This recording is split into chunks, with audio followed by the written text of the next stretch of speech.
NEET exam 2024 में हुए scam जो कि भारत के हर बच्चे को पता होने चाहिए। नंबर 1, रिजल्ट अनाउंस होने की जो डेट थी एक्सपेक्टेड वो 14 जून थी, लेकिन नीट के रिजल्ट को 4 जून को ही घोषित कर दिया जाता है। ऐसा क्यों? 2023 के एग्जाम में सिर्फ 2 बच्चों ने एयर रैंक 1 लाई थी, लेकिन 2024 के एग्जाम में 67 बच्चे रैंक 1 में आए हैं। शायद ये नीट एग्जाम की हिस्ट्री में पहली बार ऐसा हुआ है कि 67 बच्चे एक साथ एयर रैंक 1 में आए हैं, यानी फुल 720 मार्क्स लेके आए हैं, जो कि सीधा इसमें 2000% का जंप दिख रहा है। और उससे भी तगड़ी बात कि एक ही सेंटर के 6 बच्चे रैंक 1 लेके आए हैं। ये कैसे पॉसिबल है? नीट एग्जाम में पहली बार ग्रेस मार्क दिए गए और इसका पता तब चला जब स्टूडेंट के 718 और 719 मार्क्स आए हैं नीट के एग्जाम में, जो कि टेक्निकली या फिर मैथमेटिकली पॉसिबल ही नहीं है। आगे वीडियो में भी डिटेल में बात करेंगे कि क्यों पॉसिबल नहीं है। पटना पुलिस एग्जाम से एक दिन पहले 13 लोगों को अरेस्ट करती है पेपर लीक के मामले में, और इन सब चीजों को एनटीए ने डिनाई कर दिया कि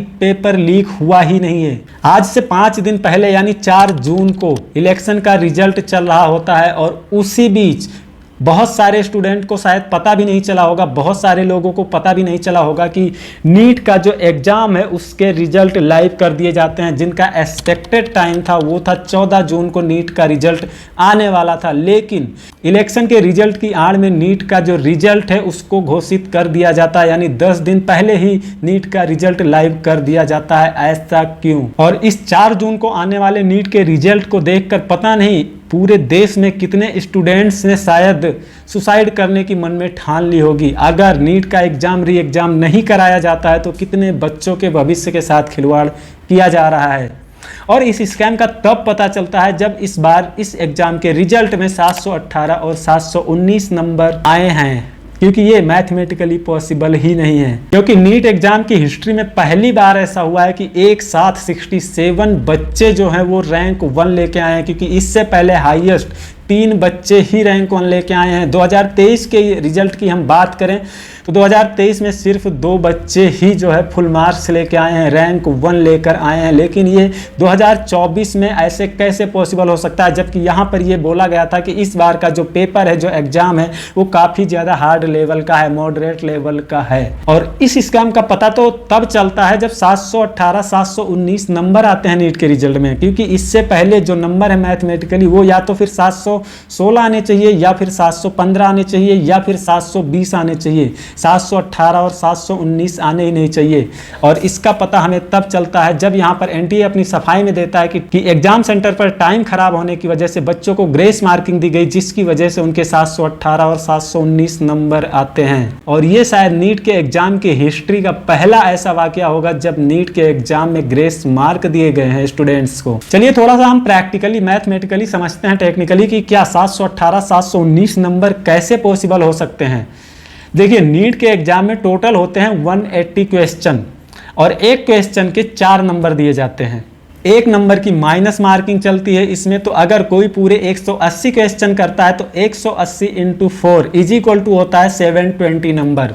अगर कोई एक क्वेश्चन छोड़ देता है तो उसके 4 नंबर कटते हैं, तो यहाँ पर 720 में से 4 नंबर कटते हैं तो हो जाते हैं यानी 716 नंबर। लेकिन अगर कोई पूरे 180 क्वेश्चन करता है और उसमें से एक क्वेश्चन उसका गलत हो जाता है तो वहां पर उसके कटेंगे टोटल 5 नंबर। 4 नंबर हो गए क्वेश्चन के, 1 नंबर हो गया माइनस मार्किंग का, तो टोटल उसके होने चाहिए 715 नंबर। तो मैथमेटिकली अगर हम देखें इसको तो ये पॉसिबल ही नहीं है कि यहाँ पर 718 और 719 स्टूडेंट्स के नंबर आना पॉसिबल है। और सबसे बड़ी बात सोचने वाली ये है कि जो एक्सपेक्टेड डेट थी रिजल्ट की वो थी 14 जून, और यहाँ पर 4 जून को यानी इलेक्शन के रिजल्ट के साथ ही नीट का रिजल्ट भी लाइव कर दिया जाता है। ऐसा इसमें छुपाने वाला क्या था? क्योंकि यहाँ पर बहुत सारे लोग कहेंगे कि रिजल्ट पहले आना कौन सी बड़ी बात है, लेकिन ये बहुत बड़ी बात है कि 2024 में 67 बच्चे रैंक 1 ला रहे हैं, 6 बच्चे एक ही सेंटर के रैंक 1 ला रहे हैं। और इसके जवाब में एनटीए का कहना है यहाँ पर, यानी नेशनल टेस्टिंग एजेंसी जो इन एग्जाम को ट्रांसपेरेंट तरीके से कंडक्ट करवाती है, उसने अपनी सफाई में यहाँ पर क्या बोला है कि पंजाब, हरियाणा, चंडीगढ़ हाई कोर्ट में कई याचिकाएं लगाई गई जिनमें बच्चों ने 5 मई की परीक्षा में कुछ सेंटर्स पर समय बर्बाद होने की शिकायत की थी।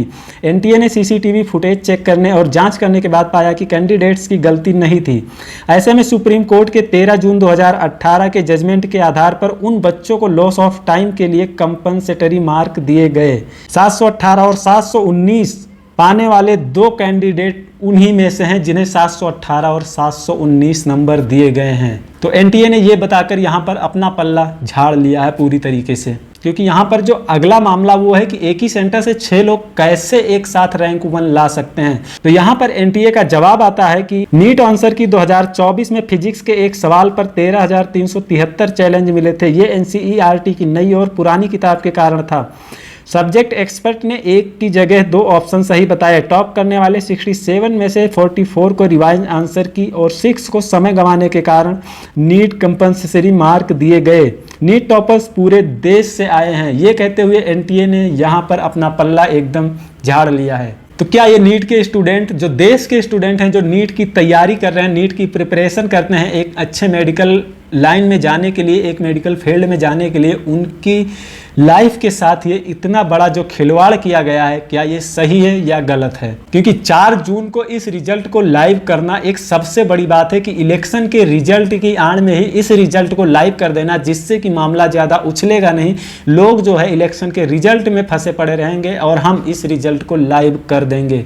शायद ये एक सोची समझी बहुत बड़ी साजिश भी हो सकती है। और क्या ये देश के बच्चों के भविष्य के साथ सही हुआ है? मेरे हिसाब से तो शायद ये सही नहीं हुआ है और मेरे हिसाब से इस नीट के एग्जाम को रिकंडक्ट करवाना चाहिए।